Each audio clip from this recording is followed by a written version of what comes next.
இன்னைக்கு வந்து பார்த்தீங்கன்னா பஞ்சாப் நேஷனலைஸ் பேங்க்ல இருந்தா ஒரு ஜாப் நோட்டிஃபிகேஷன் அனௌன்ஸ்மெண்ட் பண்ணியிருக்காங்க ரிலேஷன்ஷிப் மேனேஜர்ஸ். ஓகேங்களா? ரெக்யர்மெண்ட் ஃபார் 2020-25 ஃப்ரெஷர்ஸ் தாராளமாக அப்ளை பண்ணிக்கலாம். இப்போ தான் நம்ம சேனலை ஃபர்ஸ்ட் பார்க்குறீங்கன்னா லைக் ஷேர் அண்ட் சப்ஸ்கிரைப் பண்ணிட்டு கூட இருக்க பெல் ஐக்கான ஆளுன்னு சொல்லி கிளிக் பண்ணி வச்சுக்கோங்க. இந்த போஸ்டிங்ஸ்க்கான முழு இன்ஃபர்மேஷனும் தெளிவாக இந்த வீடியோவில் சொல்லியிருக்கேன். இந்த போஸ்டிங்ஸ்க்கான அஃபீஷியல் லிங்க்கும் பிடிஎஃப்கான லிங்க்கும் எல்லாமே கீழே டிஸ்கிரிப்ஷன் லிங்காக கொடுத்துருக்கேன். மறக்காமல் செக் பண்ணி பாருங்கள். ஓகேங்களா? இப்போ வந்து அஃபீஷியல் நோட்டிஃபிகேஷன் ஃபார்ம் வந்து நம்ம வந்து டவுன்லோட் பண்ணியாச்சு பஞ்சாப் நேஷனலைஸ் பேங்க்லேருந்து. ஓகேங்களா? இந்த போஸ்டிங்ஸ்க்கான இம்பார்ட்டன்ட் டேட்ஸ் என்னென்ன, எப்போ எண்ட் டேட் வந்து முடியுது அதை பற்றி கிளியராக வந்து பார்த்துடலாம்.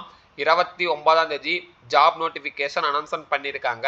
எண்ட் டேட் பொறுத்த வரைக்கும் பார்த்தீங்கன்னா 18/6/2025 இந்த போஸ்டிங்ஸ்க்கான எண்ட் டேட் வந்து முடியுது. ஓகேங்களா? அதே மாதிரி இந்த போஸ்டிங்ஸ்க்கான கேஸ்ட் வைஸ் ரிசர்வேஷனும் வெளியிட்டிருக்காங்க ரிலேஷன்ஷிப் மேனேஜர்ஸ்க்கு. இங்கே வந்து பார்த்தீங்கன்னா 30+ ஓப்பனிங்ஸ் வந்து இருக்குது. கேஸ்ட் வைஸாக ஒவ்வொரு கேஸ்ட்டுக்கும் இவரோட வேக்கன்சின்னு சொல்லிட்டு தெளிவாக வந்து போட்டிருக்காங்க. நீங்கள் ஜஸ்ட் செக் பண்ணி பாருங்கள். ஓகேங்களா? அதே மாதிரி இந்த போஸ்டிங்ஸ்க்கு எலிஜிபிலிட்டி க்ரைட்டீரியா என்ன அப்படின்னு பார்த்தீங்கன்னா, நீங்கள் இந்தியன் சிட்டிசனாக இருந்தீங்கன்னா தாராளமாக இந்த போஸ்டிங்ஸ்க்கு வந்து அப்ளை பண்ணிக்கலாம்னு சொல்லிட்டு தெளிவாக இங்கே வந்து போட்டிருக்காங்க. அதே மாதிரி பார்த்தீங்கன்னா ஏஜ் க்ரைட்டீரியா பொறுத்த வரைக்கும் நீங்கள் 25லேருந்து 33 ஏஜ் கேட்டகரிக்கு இருக்கீங்கன்னா தாராளமாக இந்த போஸ்டிங்ஸ்க்கு வந்து அப்ளை பண்ணிக்கலாம். ரிலேஷன்ஷிப் மேனேஜர்ஸ்க்கு 30+ ஓப்பனிங்ஸ் வந்து இருக்குது. ஓகேங்களா? அதே மாதிரி இந்த போஸ்டிங்ஸ்க்கான எஜுகேஷ்னல் அதுக்கப்புறம் பார்த்தீங்கன்னா எக்ஸ்பீரியன்ஸ் என்னென்ன தேவை அப்படின்னு சொல்லிட்டு பார்த்தீங்கன்னா நீங்கள் ஃபுல் டைம் டிகிரி கண்டிப்பாக முடிச்சிருக்கணும்னு தெளிவாக வந்து போட்டிருக்காங்க.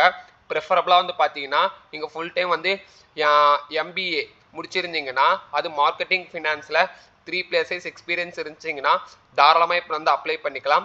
அப்படி இல்லைனாலும் நீங்கள் டிகிரி முடிச்சிருந்தாலும் இந்த போஸ்டிங்ஸ்க்கு வந்து அப்ளை பண்ணிக்கலாம். தெளிவாக வந்து போட்டிருக்காங்க. ஓகேங்களா? அதே மாதிரி இந்த போஸ்டிங்ஸ்க்கான ரிசர்வேஷன் என்னென்னு மென்ஷன் பண்ணியிருக்காங்க. அது கூட வந்து பார்த்தீங்கன்னா இந்த போஸ்டிங்ஸ்க்கான ஜாப் ப்ரொஃபைல்ஸ் நீங்கள் எதெல்லாம் ஒர்க் பண்ண போகிறீங்க, உங்களுக்கான ரோல்ஸ் அண்ட் ரெஸ்பான்சிபிலிட்டிஸ் என்ன அப்படின்னு சொல்லிட்டு இங்கே தெளிவாக கொடுத்துருக்காங்க இந்த செட் ஆஃப் பாயிண்ட்ஸில். அதே மாதிரி டேர்ம்ஸ் அண்ட் கண்டிஷனை மென்ஷன் பண்ணியிருக்காங்க. நீங்கள் ஒர்க் பண்ணுறது வந்து பார்த்தீங்கன்னா கான்ட்ராக்ட் பேஸில் தான் ஒர்க் பண்ண போகிறீங்க. ஓகேங்களா? அதுவும் இங்கே வந்து தெளிவாக கொடுத்துருக்காங்க.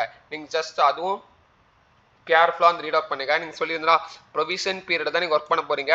6 months ஆஃப் ப்ரொவிஷன் பீரியட் கண்டிப்பாக இருக்கும் ரிலேஷன்ஷிப் மேனேஜர்ஸ்க்கு. ஜாப் லொக்கேஷன்ஸ் பொறுத்த வரைக்கும் பார்த்தீங்கன்னா எந்த வகையான மென்ஷனிங் பண்ணல. ஆனால் பேன் இந்தியா ஃபுல்லாக தான் ஜாப் ஆப்பர்ச்சுனிட்டிஸ் இருக்குது. பஞ்சாப் நேஷனலைஸ் பேங்க்லேருந்து தெளிவாக வந்து போட்டிருக்காங்க. செலெக்ஷன்ஸ் ப்ராசஸ் பொறுத்த வரைக்கும் பார்த்தீங்கன்னா 3 rounds ஆஃப் வந்து எக்ஸாம்ஸ் வந்து இருக்கும். ரைட்டிங் டெஸ்ட், ஸ்க்ரீனிங், அப்புறம் பர்சனல் இன்டர்வியூஸ் நடக்கும். இது பற்றி ஃபர்தர் இன்ஃபர்மேஷன் உங்களுக்கு தேவைப்பட்டுச்சுன்னா கீழே கமெண்ட் செக்ஷனில் வந்து பஞ்சாப் நேஷனலைஸ் பேங்க்லேருந்து கமெண்ட் பண்ணுங்கள். நான் அதுக்கான ஃபுல் இன்ஃபர்மேஷனும் நான் வந்து டெடிகேட்டாக உங்களுக்கு நான் வந்து சப்ளை பண்ணுறேன். ஓகேங்களா? அதே மாதிரி எக்ஸாம்ஸில் என்னென்னலாம் கேட்பாங்க அப்படின்னு சொல்லிட்டு பார்த்தீங்கன்னா ப்ரொஃபஷனல் நாலேஜ் கேட்பாங்க. இங்கிலீஷ் லாங்குவேஜ் கண்டிப்பாக உங்களுக்கு ப்ரிஃபரபுளாக நல்லா தெரிஞ்சிருக்கணும். அப்புறம் பார்த்தீங்கன்னா ஜென்ரல் அவேர்னஸ் இருக்கணும். அப்புறம் பேங்கிங் இண்டஸ்ட்ரி பற்றி கொஞ்சம் நாலேஜ் இருக்கணும். மொத்தமாக வந்து பார்த்தீங்கன்னா 100 கொஸ்டின்ஸ் கேட்பாங்க. மேக்ஸிமம் மார்க்ஸும் 100 தான். எக்ஸாமுக்கான மீடியம்ஸ் எதில் இருக்கும் அப்படின்னு சொல்லி பார்த்தீங்கன்னா இங்கிலீஷ், ஹிந்தியில் தான் நடக்கும். ஒவ்வொரு பாட்டுக்கும் டியூரேஷன் வந்து மென்ஷன் பண்ணியிருக்காங்க. மொத்தம் டியூரேஷன் பார்த்தீங்கன்னா 105 minutes வந்து மென்ஷன் பண்ணியிருக்காங்க. ஓகேங்களா? இந்த போஸ்டிங்ஸ்க்கு எந்த வகையான நெகட்டிவ் மார்க்ஸிங் வந்து மென்ஷன் பண்ணலை. ஓகேங்களா? அதே மாதிரி இந்த போஸ்டிங்ஸ்க்கான செலெக்ஷன்ஸ் ப்ராசஸும் both and writing and interview ஸ்பெசிஃபிக்காக தான் நடக்கும் அப்படின்னு தெளிவாக வந்து போட்டிருக்காங்க. ஓகேங்களா? அதே மாதிரி இந்த போஸ்டிங்ஸ்க்கான ஸ்டேட் அதுக்கப்புறம் எங்கே எக்ஸாம் சென்டர் தெளிவாக இங்கே வந்து மென்ஷன் பண்ணியிருக்காங்க. இப்போ நான் வந்து இதில் வந்து பார்த்தீங்கன்னா தமிழ்நாட்டில் மட்டும் எங்கெங்கே அப்படின்னு சொல்லிட்டு பார்த்துடலாம். தமிழ்நாட்டில் பொறுத்த வரைக்கும் பார்த்தீங்கன்னா ஒன்று மட்டும் தான் மென்ஷன் பண்ணியிருக்காங்க. அதாவது சென்னை மட்டும் தான் இருக்குது. வேறு எங்கேயும் இந்த போஸ்டிங்ஸ்க்கான எதுவும் மென்ஷன் பண்ணல. அதே மாதிரி இந்த போஸ்டிங்ஸ்க்கு நீங்கள் வந்து ஆன்லைனில் அப்ளை பண்ணும்போது ஒரு சில செல்ஃப் அட்டாச்மெண்ட் டாக்குமெண்ட்லாம் மென்ஷன் பண்ணுற மாதிரி இருக்கும். வேலிடிட்டி. ஓகேங்களா? உங்களோட வேலிடிட்டி பர்பஸ்க்காக இந்த போஸ்டிங்ஸ்க்கு என்னென்ன அப்படின்னு சொல்லிட்டு பார்த்தீங்கன்னா உங்களோட ஐடென்டிட்டி மென்ஷன் பண்ணுற மாதிரி இருக்கும். அது என்னென்ன அப்படின்னு சொல்லிட்டு கொஞ்சம் டீட்டெயிலாக பார்த்துலாம். உங்களுடைய பேன் கார்டு மென்ஷன் பண்ணுற மாதிரி இருக்கும். உங்களுடைய passport size photos, driving licence, voter ID, இதில் நீங்கள் ரீசெண்டாக எடுத்த ஃபோட்டோஸ் எல்லாமே கொஞ்சம் மென்ஷன் பண்ணுற மாதிரி இருக்கும். ஓகேங்களா?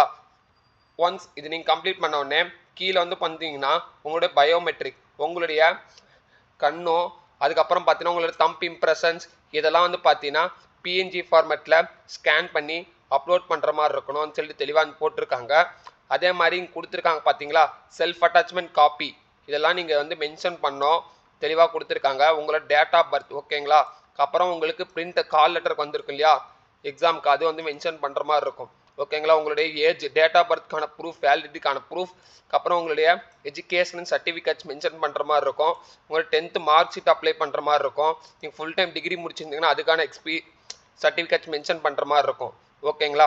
இதுக்கு முன்னாடி எக்ஸ்பீரியன்ஸாக இருந்தீங்கன்னா அந்த எக்ஸ்பீரியன்ஸ் சர்டிஃபிகேட்ஸை மென்ஷன் பண்ணுற மாதிரி இருக்கும். அதுக்கப்புறம் உங்களுடைய கேஸ்ட் வைஸ் சர்டிஃபிகேட்ஸ் ஏதோ இருந்துச்சுன்னா அதுவும் நீங்கள் மென்ஷன் பண்ணுற மாதிரி இருக்கும் ஓகேங்களா. அதே மாதிரி இந்த போஸ்டிங்ஸ்க்கான அப்ளிகேஷனுக்கான ஃபீஸும் வெளியிட்டிருக்காங்க.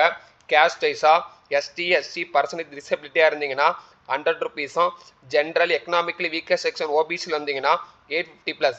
இது எல்லாமே பார்த்தீங்கன்னா பேமெண்ட் கேட் மூலிமா தான் பே பண்ணுற மாதிரி இருக்கும். அதில் வந்து பார்த்தீங்கன்னா ஒன்ஸ் பேமெண்ட் பண்ணதுக்கப்புறம் உங்களுக்கான ஸ்க்ரீன்ஷாட் வந்து உங்களோட வேல்யூ பர்பஸ்க்காக எடுத்து வச்சுக்கோங்க. இந்த பொசிஷன்ஸ்க்கு எப்படி அப்ளை பண்ணுறது, என்னென்ன க்ரைட்டீரியா எல்லாம் தேவைப்பட்டுச்சுன்னா அதுவும் கீழே கமெண்ட் பண்ணுங்கள். நான் ஃபுல் டீட்டெயில்ஸாக மேக் பண்ணி போடுறேன். இந்த டீட்டெயில்ஸ் உங்களுக்கு தேவைப்பட்டுச்சு அப்படின்னு நினச்சிங்கன்னா கீழே கமெண்ட் செக்ஷனில் வந்து PDF ஃபார்மேட்டுன்னு கமெண்ட் பண்ணுங்கள். நான் உங்களுக்கு ரெக்யர்மெண்ட் வந்து ஃபாலோ பண்ணுறேன் ஓகேங்களா. இந்த வீடியோவை இதோட வந்து கட் ஆஃப் பண்ணிக்கிறேன்.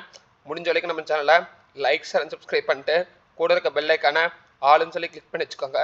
மேலும் அடுத்த பார்க்கலாம். Thank you so much.